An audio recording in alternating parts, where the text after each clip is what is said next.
নমস্কার, আমার নাম উজ্জ্বল মাখাল। আমি সাধারণত একটা কথা বলার জন্যই আজকে ভিডিওটা করলাম যে আজকে 15ই আগস্ট স্বাধীনতা দিবস। আমরা সবাই জানি আরজি করে যে ঘটনাটা ঘটে গেছে, সেই ঘটনাটা খুবই একটা লজ্জাজনক ঘটনা আমাদের জন্য। কিন্তু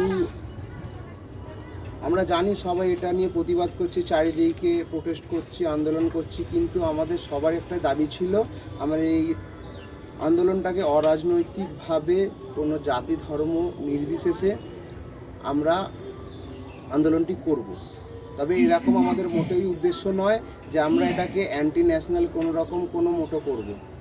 তো যেসব কিছু দেখতে পাচ্ছি সংগঠন বা ব্যক্তি যারা এটাকে অ্যান্টি ন্যাশনাল করে গভর্নমেন্টের বিরুদ্ধে আমাদের এই আন্দোলনটা করতে উত্তেজিত করছে এবং উস্কাচ্ছে, তার মধ্যে আমি বিশেষ করে এটা নাম করে ইউটিউবার দ্য বঙ্গাই কিরণ দত্তর ফেসবুক থেকে কালকে একটা ভিডিও পোস্ট হয়, যেখান থেকে বহু বাংলাদেশি ভাইয়েরা কমেন্ট করছে এটা যে আমাদের মতো তোমরা আন্দোলন করো, চালিয়ে যাও দেশের বিরুদ্ধে। আমি সবাইকে একটাই কথা বলবো, আমাদের ভারতীয় নাগরিকদের, পশ্চিমবঙ্গ নাগরিকদের, যে কোনো রকম উস্কানিমূলক বার্তা না শুনে কোনো রকম অ্যান্টি ন্যাশনাল প্রোটেস্ট করবেন না।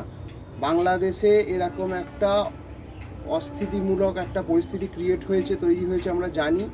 তারা খুবই একটা খারাপ সময়ের মধ্যে দিয়ে চলছে, কিন্তু আমরা জানি বাংলাদেশে কিছু খারাপ পরিস্থিতি তৈরি হয়েছে, তারা অস্থিতি একটা পরিস্থিতির মধ্যে পড়ে রয়েছে।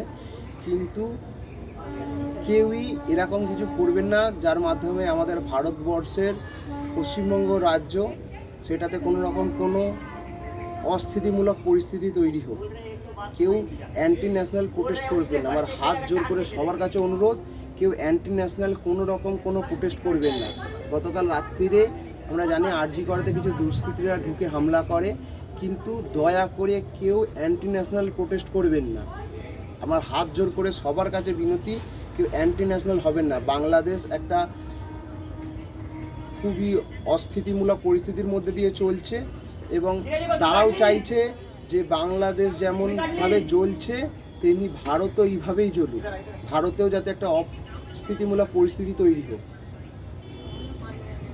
আমি বলবো সমস্ত পশ্চিমবঙ্গের আমার ভাইদের, বন্ধুদের, যে কেউ কোনো রকম অ্যান্টি ন্যাশনাল প্রোটেস্টের দিকে যাবেন না এবং সেটা করার চিন্তাভাবনাও করবেন না। আমার হাত জোর করে সবার কাছে অনুরোধ।